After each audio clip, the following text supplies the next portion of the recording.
اللہ کریم نے ارشاد فرمایا یا ایھا الذین آمنوا کتب علیکم الصیام کما کتب علی الذین من قبلکم لعلکم تتقون کہ ایمان والے ہو اللہ رب العزت نے تہاڈے تے روزے فرض کیتے جس طرح کہ پہلیاں امتاں تے بھی روزے اللہ نے فرض کیتے۔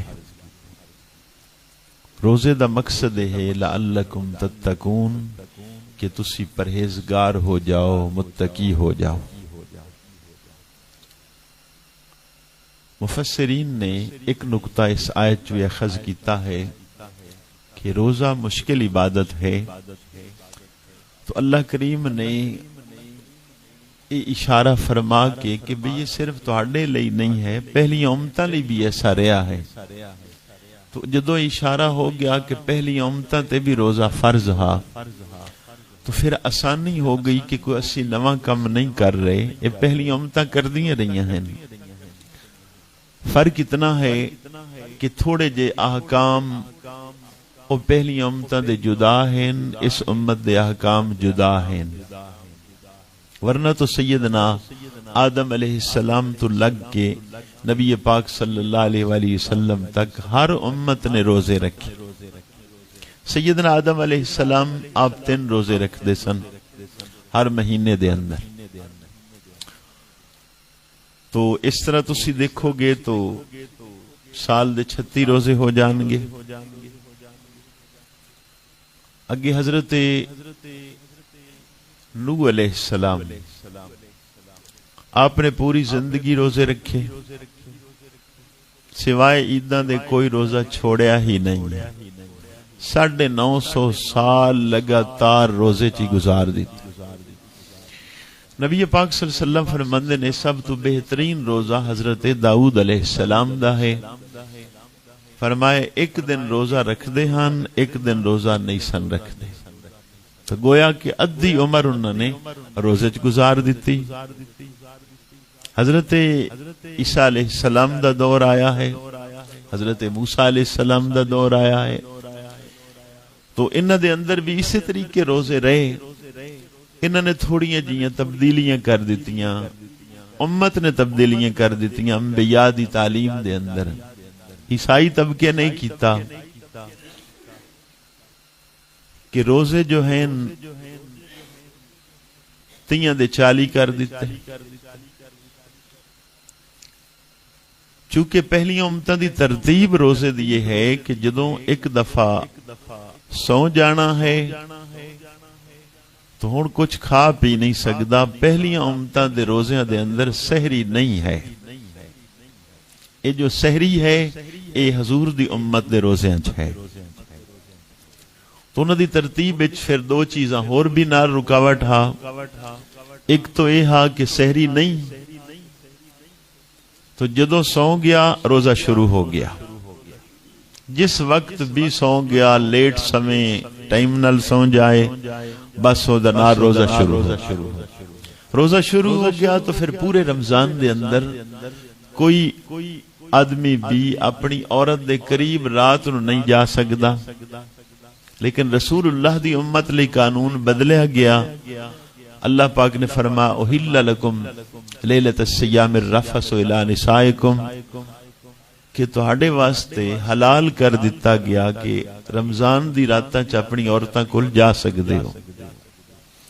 چونکہ اس امت دے اندر سحری والی ترتیب آ گئی تو ادھر روزہ بھی سحری تو شروع ہو رہا ہے، پھر سحری کھانا برکت بھی ہو گئی تے ثواب بھی ہو گیا۔ پہلی امتاں چ ایسا نہیں ہے۔ اس امت دے بھی احکام روزے دے تھوڑے جے 2-3 دفعہ بدلے ہیں۔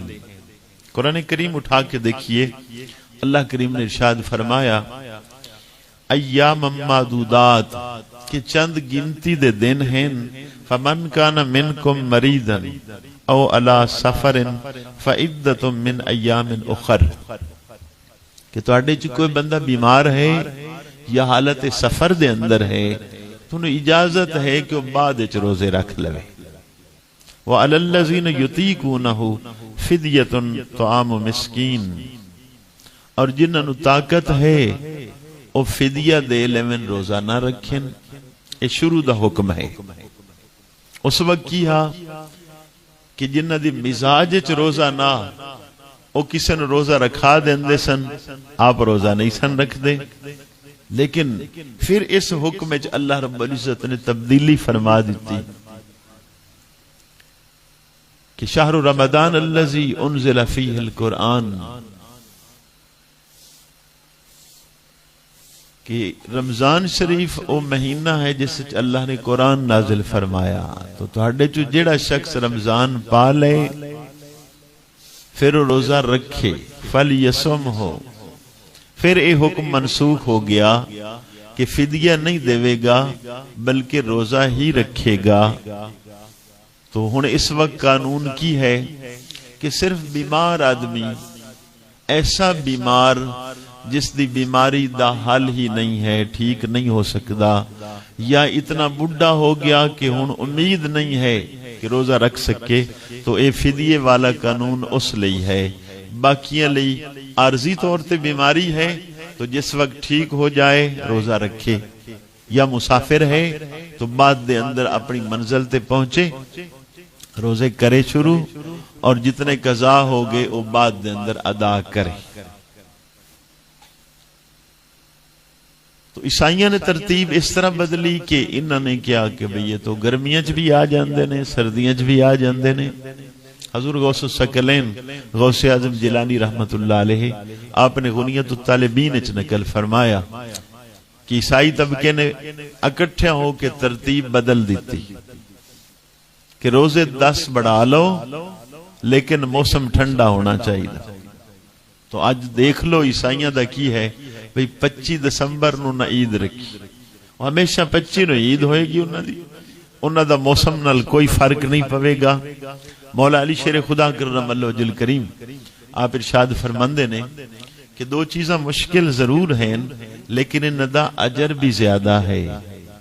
فرمایا سردیاں دا وضو کرنا مشکل ہے لیکن اس دا اجر بھی زیادہ ہے، اور گرمیاں دے روزے رکھنا مشکل ہے لیکن اس دا اجر بھی زیادہ ہے.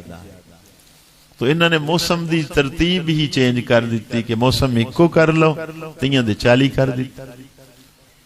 اے اللہ رب العزت نے وصف اور شان اپنے محبوب دی امت نو عطا فرمایا ہے کہ رسول اللہ صلی اللہ علیہ وسلم دی امت نے نبی پاک دے احکام چینج نہیں کیتے. جس طریقے حضور نے ارشاد فرمائے ان امت عمل کر رہی ہے، ہو بہو اس دے اندر کوئی چینجنگ نہیں کیتی.